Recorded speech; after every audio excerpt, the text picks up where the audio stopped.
love that she spreads love. So I think that we need more.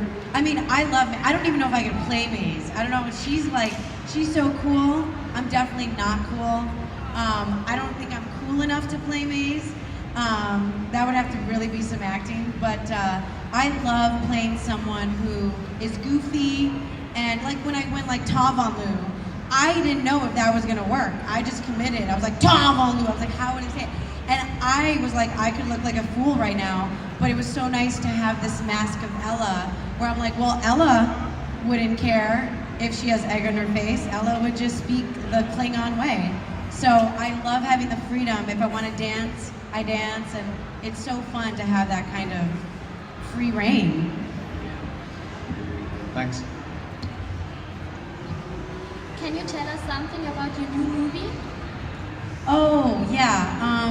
So I'm doing this Mexican superhero movie called El Chicano, and I don't get to play a superhero myself. I am writing a comic book, though, about a superhero who is a scientist and wears glasses, because I think we need it. We need a female Flash or female Peter Parker. So I'm not a superhero in this movie, but it's a Mexican vigilante superhero movie, and I play the female lead. I actually am very different than Ella. There's no fun in her. She's not funny. She's just like, you know, the girlfriend of the superhero. But yeah, that'll come out I think next year, and it was really fun to shoot. Hi. What was the most fun scene to shoot in Lucifer? I gotta say, I think hands down the Vegas scene. So Tom and I had very little time to shoot that episode because we only had the casino from midnight to I think 8 in the morning. So we were completely delusional. We were so tired. It was 5 in the morning and we're shooting this casino scene, and I'm like, how you doing? And he's like, I'm good. I'm like, how you doing? He's like, I'm good. I'm like, cool, good. Like, we just kept talking so we would stay awake without totally falling asleep. But the Vegas number with Tom, I mean, Tom is a very cool kid, but that guy loves musicals, okay? Like, you ask Tom if he wants to dance, he will say yes in a heartbeat. He's already like tap dancing and singing.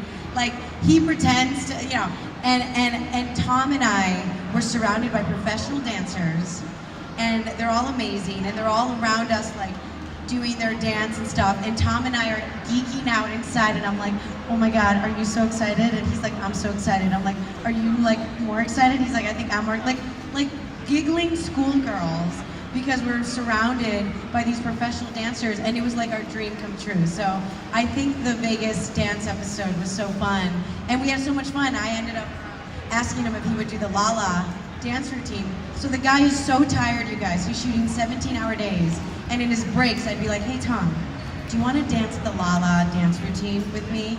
And he would always dance with me, and it was all because of, I think, that Vegas episode. It just brought out his inner dancer.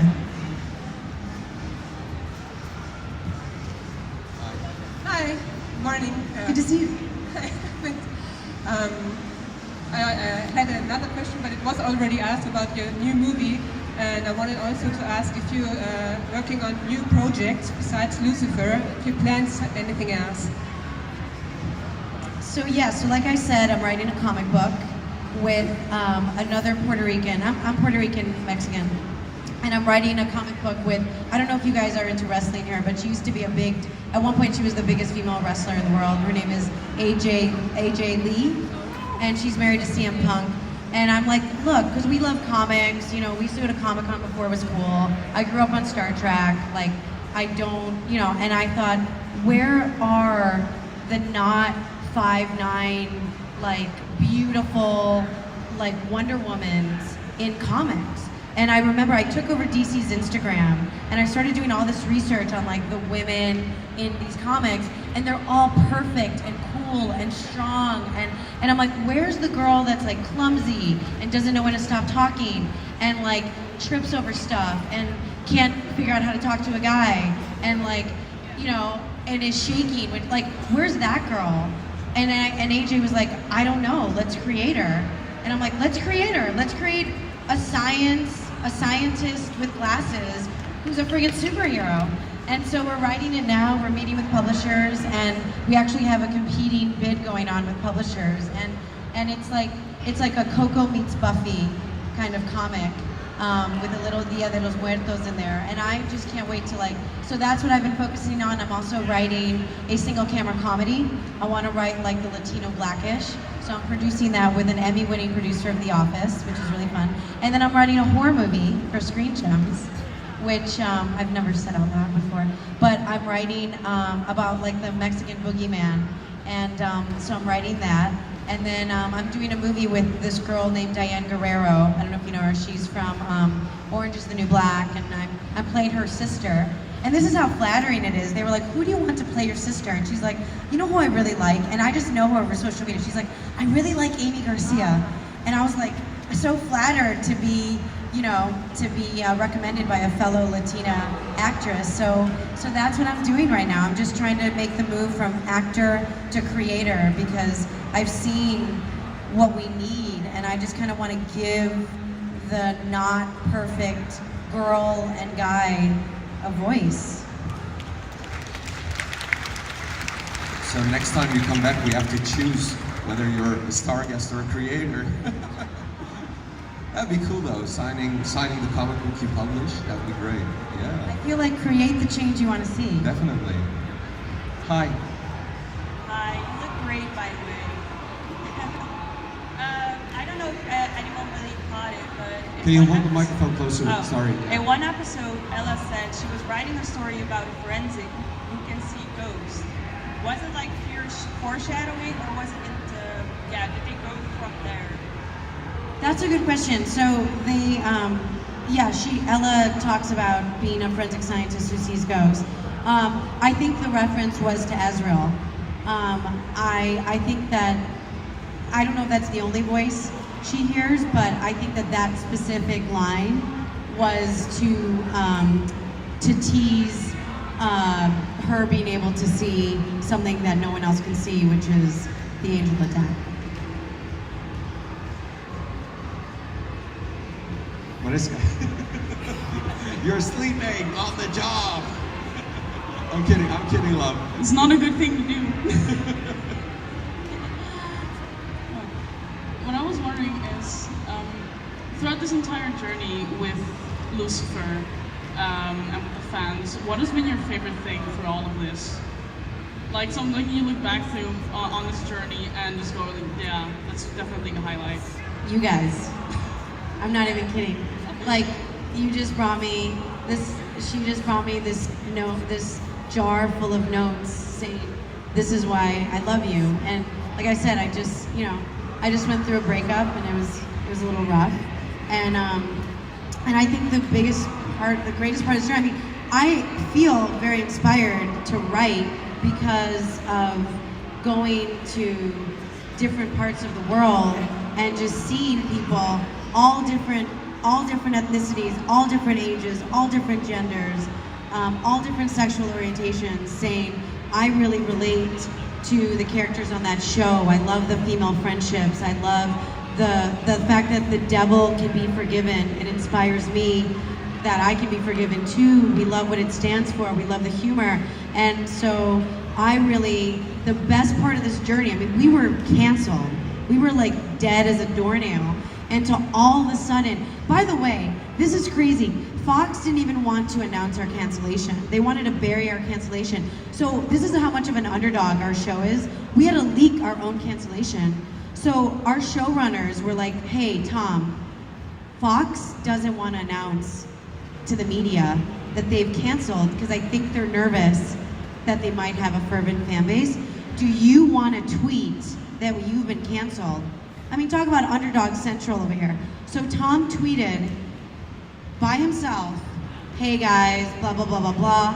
All of a sudden, it broke to the media. All of a sudden, Save Lucifer became the #1 tweet in the world. People thought that they were tweeting about Trump because Lucifer was trending. So Lucifer was trending worldwide. So everyone was like, oh, they're tweeting about Trump. And I'm in Berlin by myself because I had just gone to a Comic-Con. And I don't know anyone there. I'm chilling solo. I mean, I was hanging out with the Supernatural guys for like a day, and then they left to go to Rome. And I was like, oh God, like, I was like, I need to get some ice cream. So I'm like walking the streets of Berlin, so upset over this cancellation, eating ice cream, and you guys are pouring love, and I'm like, well, at least I got them. Like, at least they feel as bad as I do, which was really comforting. I felt less alone in Germany. And then all of a sudden, this revolution worldwide just started taking over, and then Tom, I was like, hey Tom, do we seem like loser actors that like can't get another gig if we're like on the front lines trying to save our job? Like, should we kind of move on? Like everyone has other offers, everyone's kind of moved on, and I'm like, do we seem like kind of loserish? And he's like, no, I just went to Rome, the fan base is fervent. So I really was like, fighting. I was like, all right, and I kept looking back, and I'm like, well, at least I got the fan, we did not give up to the 11th hour, and so the greatest journey is, I think, to resurrect, literally for the best reasons, which is the fans. So I've been so inspired to write now because of this experience, and it's just so nice coming to work and be like, the people have spoken, bitches. You know what I mean? Like, thank you.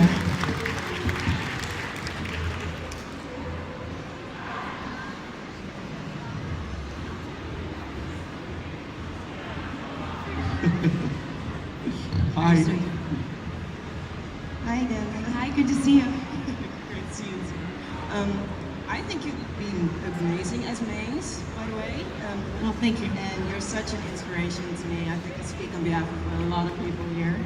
But who is your biggest inspiration? Okay, this might sound really cheesy. I love The Rock. I feel like he's got a family that he loves. He's making like 5 movies a year. He's like working out like crazy. He seems to always give back, have time for like, I'm very inspired by Rita Moreno, who I don't know if any of you, she's a Puerto Rican actress who was one of the first people in the world to win a Grammy, a Tony, an Oscar, and an Emmy. She won an Oscar for West Side Story. She played Anita. So she was my inspiration when there was not a lot of women of color in cinema. She was Puerto Rican like me, and I thought, wow, if she can do it, I can do it. I'm from Chicago, so I love me some Oprah. I'm a Chicago girl. And so I guess like those 3 on like the bigger scale, but then on the smaller scale, I would say my mom. My mom grew up really poor. So did my dad. He didn't have indoor plumbing. They didn't have hot water. Her mom couldn't afford to buy her dresses, so my grandmother would have to make them and sew them by hand. And my mom became the first Latina to graduate Northwestern's dental school. So she, and my dad put himself through school as a dishwasher. He had all these random jobs, and he was the first in his family to go to college. So my parents are very inspiring to me, and I feel really lucky to have, role models that I was fortunate enough to grow up with. I found out that you were from Chicago. Actually, didn't look that up, but I just told Martin Clement in the previous panel about my addiction to social media, and so I was going through Instagram, I had to look up something, and then without realizing it, I was on Instagram for 3 hours. And I found this post like 3 or 4 days ago from Michael Rosenbaum that he was in Chicago. I'm actually doing his podcast. Oh really? Yeah, oh, that's so cool to hear. I love his podcast. If Lucifer lets me out for that day. Yeah. So he put up this post that he lost his sunglasses at the airport, and some cop. And I saw you writing on there. Yeah, Chicago cops are the best. I'm from Chicago. So that was so cool. But you do a lot on social media, right? You talked about the fan base, but you really take your time to get some responses to your fans, and that's really admirable. How do you find the time between shows to like? Well, I'm do that? single right now. Okay. So it's actually hunting. It's only been 30 days, so yeah. I guess I'm a fan myself. Like, I geeked out when I met the Stranger Things kids. I was like, oh my god. And even with the girls that were here who played. Dolly and Bo. Yeah, Dolly and Bo. I said, do you guys realize that when I was little, I'm going to put this on my story, but I said, when I was little, there was no girl Jedis. You guys are the first, like girl Jedis like ever, and they were like girl power, and I'm like, oh my god, you're 7 or however old they are, and I just was so impressed. So I don't know. I mean, I guess I just feel like, you know, we're all gonna die one day. It doesn't matter how rich you are, how pretty you are, how famous you are, how whatever, how talented you are. Like, we're all bounded. I mean, not to be grim, but like, we're kind of all bounded by mortality, and I think that that's a beautiful thing that puts us all in the same boat, right? Like, we all bleed red. Like, we all have hearts that get broken. We all feel lost sometimes, right? So I guess when a fan takes the time to travel from Germany, like Naomi, or when a fan takes the time to write me notes, or when a fan takes the time to say, look, I'm a physics major, and you really, then I can take my time to write back and be like, thank you, or tell me more about that, or like these guys, I was like, you know, they're like, we're a graphic designer, like, let me see what you do, like, let me see the poster you made, and I just feel like it's not hard. I really enjoy people, and I really enjoy learning about people, and you know, it's like we're all in this together, so it's a pleasure. It's great that you do that. I think, yeah, we have time for one more question, so. Thank you. After the global uprising to get Lucifer back in the air, yay Netflix, are we going to notice any difference? Is it still going to be Lux and the police station, or is it different going back? That's a really good question. People have been asking, how will the show change now that it's at Netflix instead of Fox? Is it going to be darker? Are there going to be more swear words, more nudity? I will say, you will see Tom Ellis's butt. I don't know if that's a major spoiler. I think I just maybe spoiled it. This is going to go viral, and my showrunner's going to be like, Amy. By the way, we're on a group chain, and when they were like, Amy, we're going to announce Tom Welling. Don't say anything, Amy. And I'm like, oh, guys, you guys think I have... So they always like, you know, they're like, God, Amy cannot keep her mouth shut. But I will say, Tom is like in the best shape I've ever seen. Like, you will break your fist if you try to punch his stomach like I did last week. Lux is, everything will be, the thing is that people loved our show. So Netflix is like, look, we love your show. We don't want to change what people loved. We don't want to change what people fought for. So we want to keep it as it is. What happens is, if there's a minute that they don't have to cut, right? So maybe an episode can be like 47 minutes instead of 43 minutes. Let's say there's a moment that was really funny that if it was on Fox, they would have to cut it. I mean, they do cut a lot of Ella stuff. I'm always adding in little things here and there, and I'm like, that was hysterical. And then I'll watch it, I'm like, oh, that ended up on the editing floor. You know, because it's a 42-minute episode on network, and that's a very strict time. But I think now that we're on Netflix, we're gonna be able to see a little more body parts. But they still wanna keep it like, you know, Case of the Week, Lux, Precinct is all still there. Our sets are exactly the same. We're still shooting at Warner Brothers. Characters are the same. We have a couple of new brilliant actors who are joining the show this season. But other than that, everyone is the same. But the luxury is we may have a little bit more time to make episodes just breathe a little bit more. And that because it's 10 episodes, every episode is gonna count. So they're writing the show so that after you watch episode 1, you're gonna automatically wanna watch episode 2, and when you watch 2 and 3, and so far, I don't know if this is a very bold statement of me. I've only read 3 scripts. I think this might be our best season yet.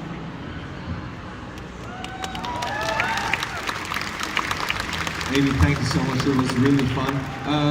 You'll still be here at your signing table. You have a photo shoot at 3:05, so make sure you get your voter vouchers and go there. Thank you so much again for